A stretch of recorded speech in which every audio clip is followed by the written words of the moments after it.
किया पेपरलेस। दुनिया में एक नया आत्मविश्वास भरने वाला है।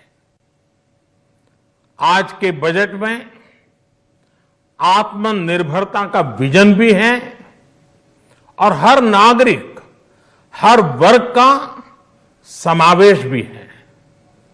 हम इस बजट में जिन सिद्धांतों को लेकर चले हैं वो हैं ग्रोथ के लिए नए अवसरों, नई संभावनाओं का विस्तार करना, युवाओं के लिए नए अवसरों का निर्माण करना, मानव संसाधन को एक नया आयाम देना, इंफ्रास्ट्रक्चर निर्माण के लिए नए नए क्षेत्रों को विकसित करना, आधुनिकता की तरफ आगे बढ़ना, नए सुधार लाना।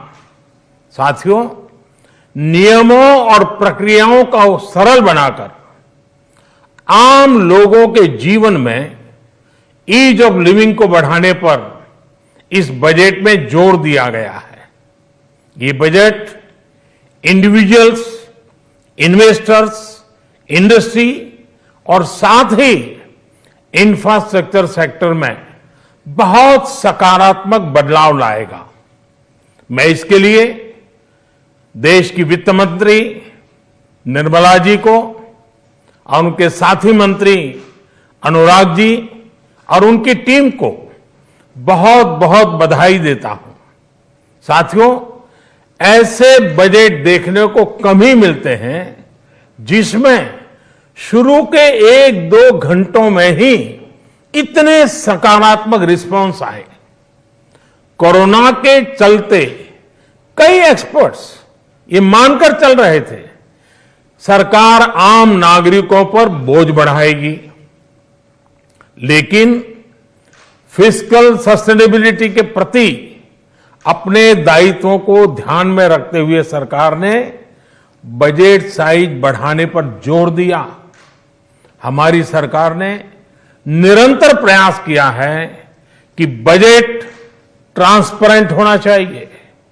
मुझे खुशी है कि आज अनेक विद्वानों ने इस बजट की ट्रांसपेरेंसी की सराहना की है।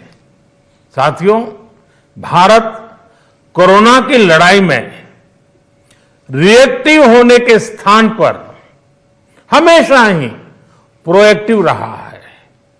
चाहे वो कोरोना के काल में किए गए रिफॉर्म्स हो या फिर आत्मनिर्भर भारत का संकल्प, इसी प्रोएक्टिवनेस को बढ़ाते हुए आज के बजट में भी रिएक्टिव का नामो निशान नहीं है।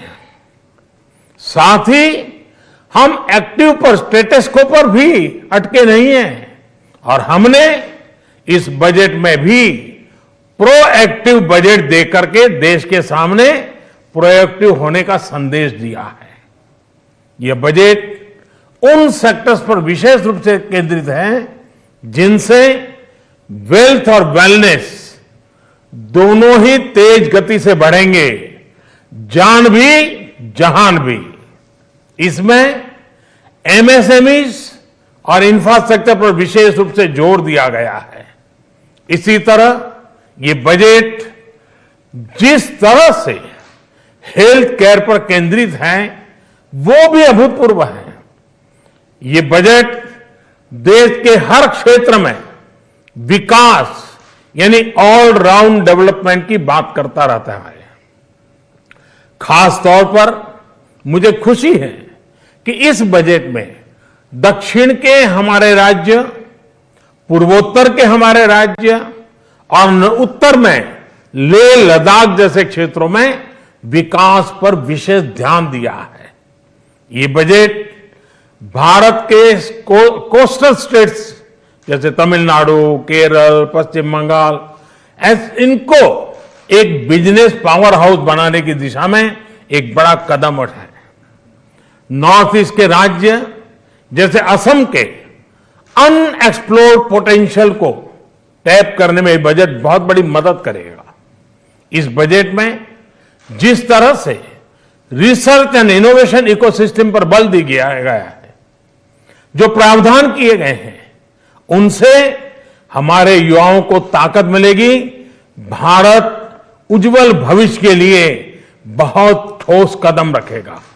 साथियों, देश के सामान्य मानवी का, महिलाओं का जीवन आसान बनाने के लिए उनके स्वास्थ्य, स्वच्छता, पोषण, शुद्ध जल और अवसरों की समानता, इस पर इस बजट में विशेष बल दिया गया है।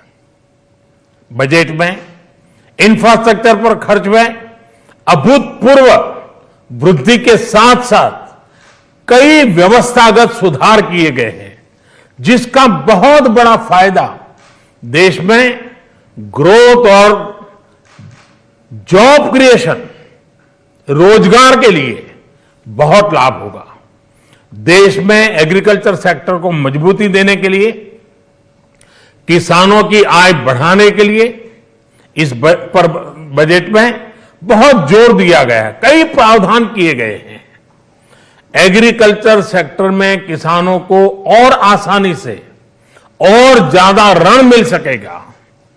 देश की मंडियों को यानी एपीएमसी को और मजबूत करने के लिए, सशक्त करने के लिए एग्रीकल्चर इंफ्रास्ट्रक्चर फंड से मदद का प्रावधान किया गया है। ये सब निर्णय ये दिखाते हैं कि इस बजट के दिल में गांव है, हमारे किसान है। एमएसएमई सेक्टर को गति देने के लिए, रोजगार के अवसर बढ़ाने के लिए इस बार एमएसएमई सेक्टर का बजट भी पिछले साल की तुलना में 2 गुना से ज्यादा कर दिया गया है। साथियों, ये बजट आत्मनिर्भरता के उस रास्ते को लेकर आगे बढ़ा है जिसमें देश के हर नागरिक की प्रगति शामिल है। ये बजट इस दशक की शुरुआत की एक मजबूत नींव रखने वाला बजट है। सभी देशवासियों को आत्मनिर्भर भारत के इस महत्वपूर्ण बजट के लिए मैं बहुत बहुत शुभकामनाएं देता हूं।